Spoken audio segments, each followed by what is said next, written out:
welcome to Tech Talks. My name's Sebastian. And I'm Josh, and today we're going to look at Google Forms. There's quite a few reasons to use Google Forms, such as selling items for a program or getting feedback. Also, you can use it for general polling, or maybe you have a paper form you've been meaning to transfer to digital. Let's take a look how to open up a Google Form. Let's go. Open up your Google Drive.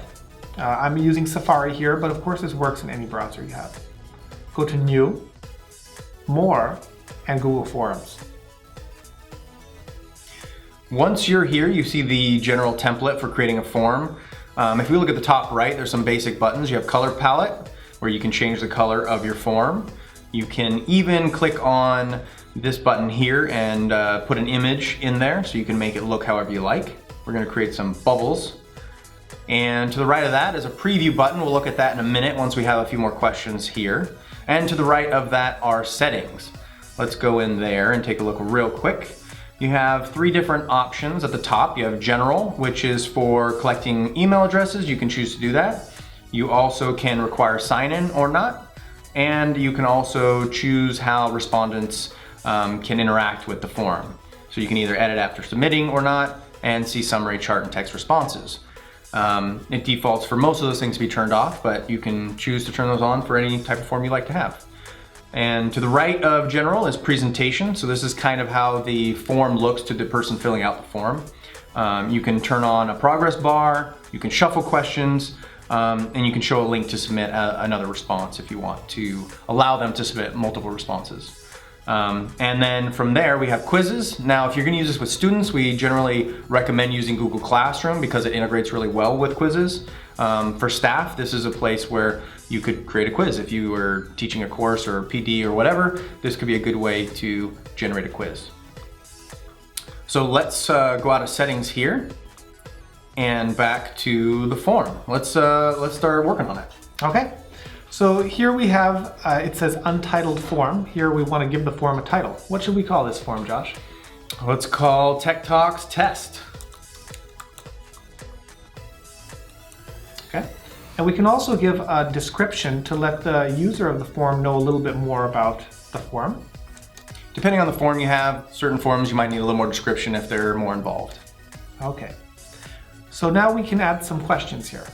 So we have an untitled question. I'm going to add a question here. Let's see, we'll say, are you here? We can change it from multiple choice to a few other options here. We can give short answers, paragraphs. I don't think we want to write a paragraph about Probably not at this time.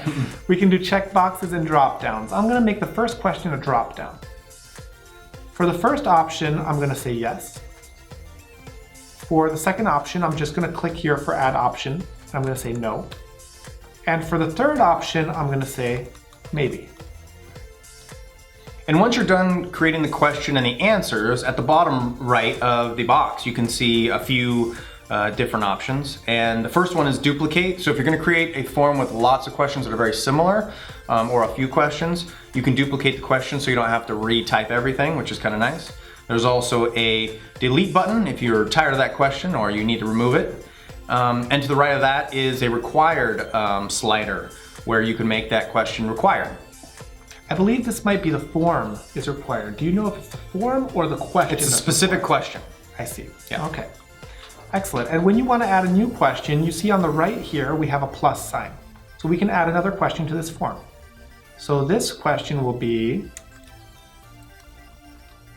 are you awake? Because it's Monday here. I like it. And one thing you can see here real quick is there actually are some suggestions, which is kind of helpful if you're struggling to figure out what kinds of questions and answers you want to do. So Google's pretty good at trying to assist you. Not always accurate, but it's pretty helpful. Okay. I'm going to use their suggestions and use add all. All right. So now this is a multiple choice question, as you can see here, and we have yes, no, maybe. Cool. We can also add other. We're not going to do that for this question, but if none of these fit in the specific question that you ask, you can add an other option also. Yeah. One thing I want to show really quick that we actually hadn't talked about yet, but if you look at the top of the question box, there's 6 little dots. If you hover over that and grab it, you can actually change the order of your question. So you can put it above or below and move things around. So that's just a kind of nice feature. If you start creating a bunch of questions and you don't like the order, you can change them pretty easily by doing that. Oh, that's very useful. Yeah. Excellent. So shall we test it out? You want to send it to me and we can see what it looks like? Yes, I will. All right. So to send the question, I'm going to go to the send box in the top right. And there are a few ways to send this question. The first way is by direct email, where I would just put his name. So Josh Gray, which is right there. But first, let's look at the other options here. We can actually send a link. So if I click on the link button, I can copy this link and send it in another email address, another email program or a browser, right? And we can also embed this. You're probably not going to be using this, but you can make a web page and embed the question or form into the web page. We're going to be using the first option. So I found Josh Gray here. I'm going to put a subject, Tech Talks Test, and a message.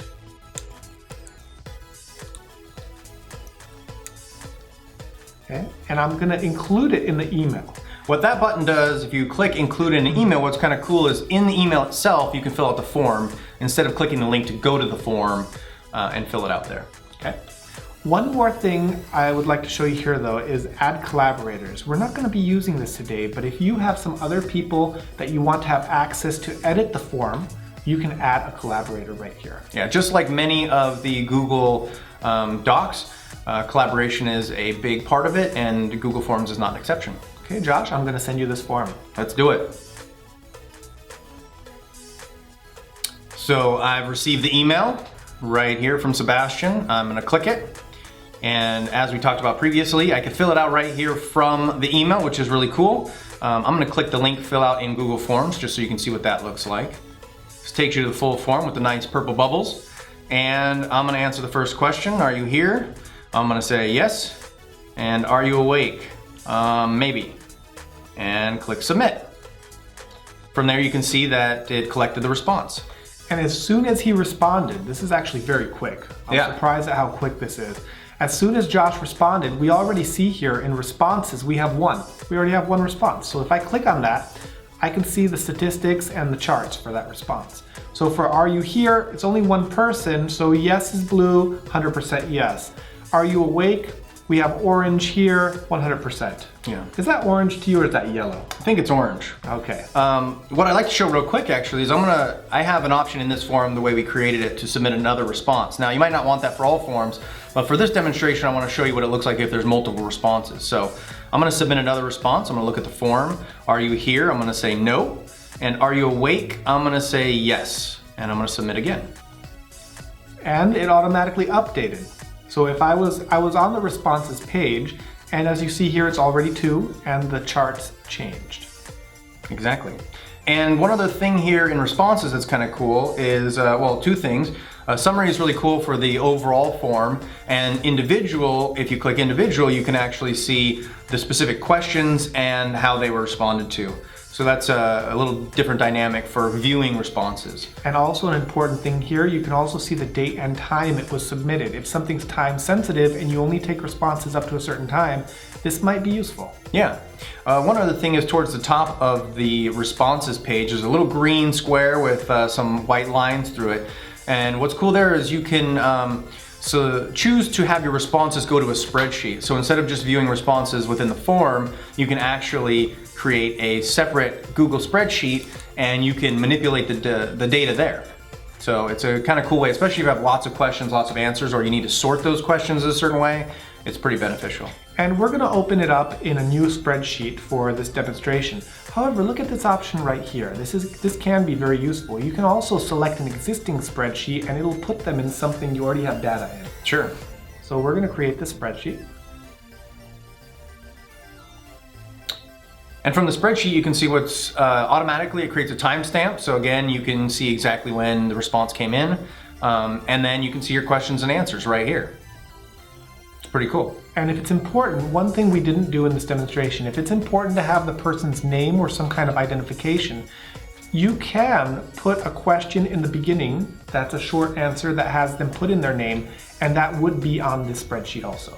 Yeah, and one other way to do it is within the form as well, you can select that it collects their username as well, at least within David Douglas Google accounts. You can actually select it so it automatically grabs their username and puts it in there as well. So it's another way to document who's filling out the form. And one last thing, this is something I just saw, which I thought was very interesting. There's an accepting responses button. Sure. So if you you'd know like what to, this does? yeah, if you'd like to, it's just a quick little tab so you can turn the form on or off, basically. So the form could be in an email or wherever, and maybe you only open it during certain periods of time. This is a quick place to turn it off and on, basically. And you can also send a message, so if somebody does fill out the form when it's not accepting, you can send them a message back. Exactly. Okay? Yeah. All right, everyone. I hope you start using Google Forms. I find it as a very useful tool. Yeah. And thank you for watching Tech Talks. See you next time.